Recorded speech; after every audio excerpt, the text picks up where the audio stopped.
Hello दोस्तों। तो technical SEO part 2 में हमने कोर वेब विटल और मोबाइल एसईओ के बारे में बात करी थी। अभी हम आगे बात करेंगे कैनोनिकल टैग और अदर टैग के बारे में।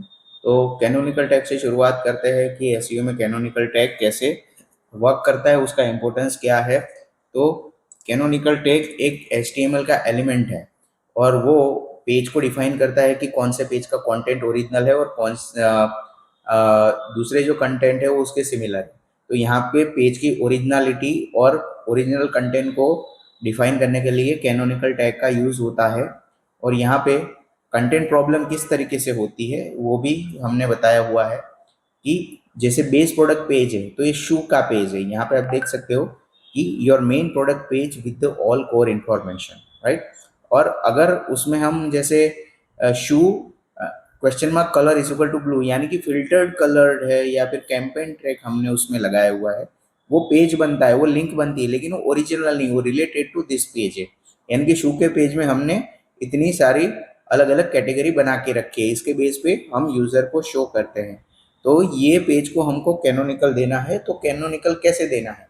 तो कैनोनिकल देना है हमको इस तरीके से, जो यहाँ पे मैंने ये कोड शो किया है कि ये जो उसका यूआरएल का एलिमेंट है प्लस हमारा जो डोमेन है या फिर अपना ओरिजिनल पेज है वो लगाना है, तो हम उसको हेड सेक्शन में लगा सकते हैं और हमारा ओरिजिनल यूआरएल है उसको पॉइंट करना है। और जैसे ऑल वेरिएंट है यानी कि एवरी डुप्लीकेट और similar page should point two the same canonical tag, यानी कि अगर हम दूसरे पेज पे लेते हैं तो वहां पे भी सेम पेज जाएगी। यानी कि शू के हम वेरिएंट में भी जाते हैं तो उसका ओरिजिनल पेज कौन सा है वो भी हमको जो उसके वेरिएंट है उसमें यही मेन जो पेज है वही जाएगा। तो कैनोनिकल टैग हम बहुत इजी वे से डिफाइन कर सकते हैं। अगर ओपन सोर्स है, अपने पास वर्डप्रेस है या दूसरे जितने भी ओपन सोर्स प्लेटफॉर्म है, तो उसमें हम योस्ट एसईओ की मदद ले सकते हैं, रैंक मैक की मदद ले सकते हैं। शॉपिफाई में भी एक अलग उसका सेक्शन है जिसमें हम कैनोनिकल टैग दे सकते हैं। तो जो कैनोनिकल टैग है वो सर्च कंसोल में हम वेरीफाई भी कर सकते हैं, वहां पे भी उसका जो एक एलिमेंट है वो है कि किस तरीके से वो वर्क करता है। तो यहाँ पे चेक करने के लिए मैंने जो स्टेप है वो दिए हुए हैं कि गूगल सर्च कंसोल आपको ओपन करना है, यूआरएल इंस्पेक्शन में जाना है। यहाँ पे देख सकते हो आप कि जब आप सर्च कंसोल में जाओगे तो यूआरएल इंस्पेक्शन का एक पेज दिखेगा और वहां पे आपको जो भी वेरीफाई करना है वो यूआरएल डालना है। तो वहां पे ये एलिमेंट आपको दिखाई देगा कि ये कैनोनिकल टैग के लिए सिलेक्टेड हुआ है गूगल के थ्रू। अभी कैनोनिकल टैग के लिए जो हमारी मेन अप्रोच रहता है वो रहता है कि हमको डुप्लीकेट कंट्रोल करना है, यानी कि गूगल बहुत कंफ्यूज ना हो कि कौन सा पेज ओरिजिनल है और कौन कौन से पेज उसके रिलेटेड है, कौन सा पेज हमको कंसीडर करना है। और प्लस ये तो सीधी बात है कि हम अपना रैंकिंग है वो भी हम इम्प्रूव कर सकते हैं। तो ये तो हो गई कैनोनिकल टैग की बात। लेकिन कभी कभी ऐसा होता है कि पेज रिमूव हो गया है, पेज चलता नहीं है, ब्रोकन लिंक हो गई है, तो उसमें हमको पेज को डिफाइन करना पड़ता है। कैसे?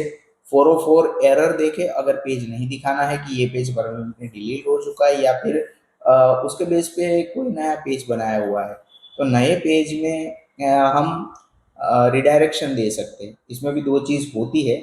लेकिन 404 एरर की बात करें तो 404 एरर में ऐसा होता है जनरली कि पेज होता ही नहीं है या ब्रोकन लिंक होता है, तो वहां पे हम यूजर को 404 दिखाते हैं।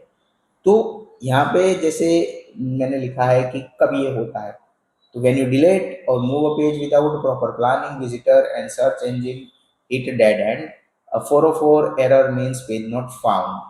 तो ये एक वेबसाइट के लिए प्रॉब्लम रैंकिंग बेस पे कभी कभी खड़ी कर सकती है। कैसे?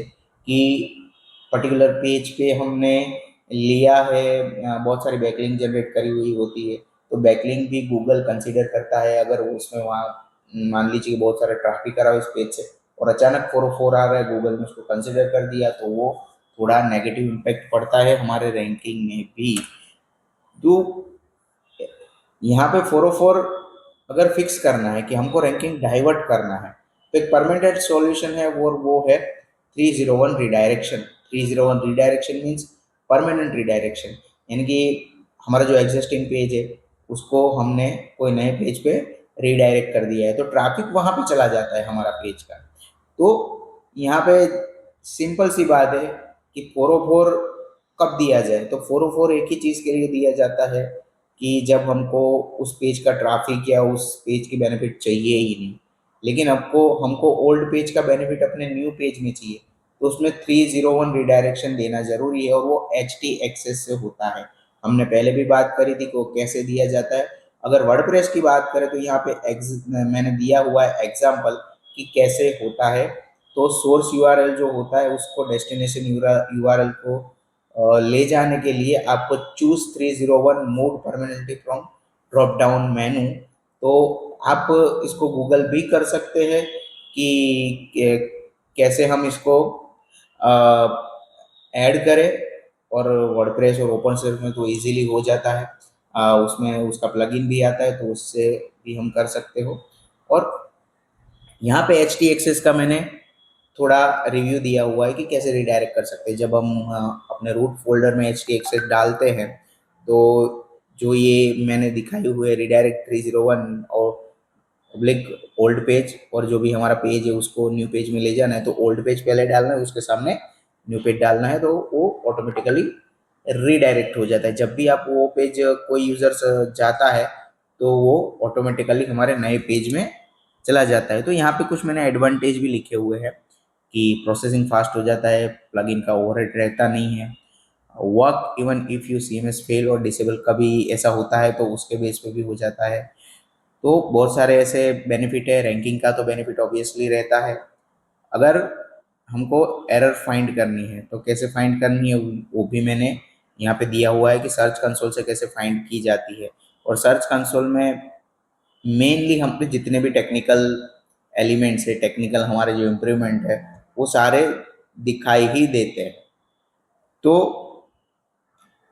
सर्च कंसोल हमारा होल एंड सोल एक प्लेटफॉर्म है जिसमें हम हमारी सारी एरर्स 404 हो, एच टी एक्सेस हो, कैनोनिकल हो, वेब विटल हो, सारी चीज़ें उसमें देख सकते हैं। और वहाँ पे इम्प्रूव करने का भी ऑप्शन दिया जाता है। ऑप्शन मीन्स हमें सजेशन दिया जाता है कि कहाँ पे लैग हो रहा है।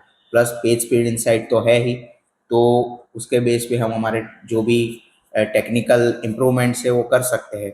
तो पार्ट 3 के साथ हमारा टेक्निकल एसईओ का जो हमारे जो सारे एलिमेंट्स है वो कंप्लीट हो गए हैं। अभी आगे हम इसके बेस पे जो टेक्निकल एसईओ के कुछ इम्प्रूवमेंट्स है या यूज़र को कुछ नहीं आता तो उसका प्रैक्टिकल भी हम समझेंगे। Thank you.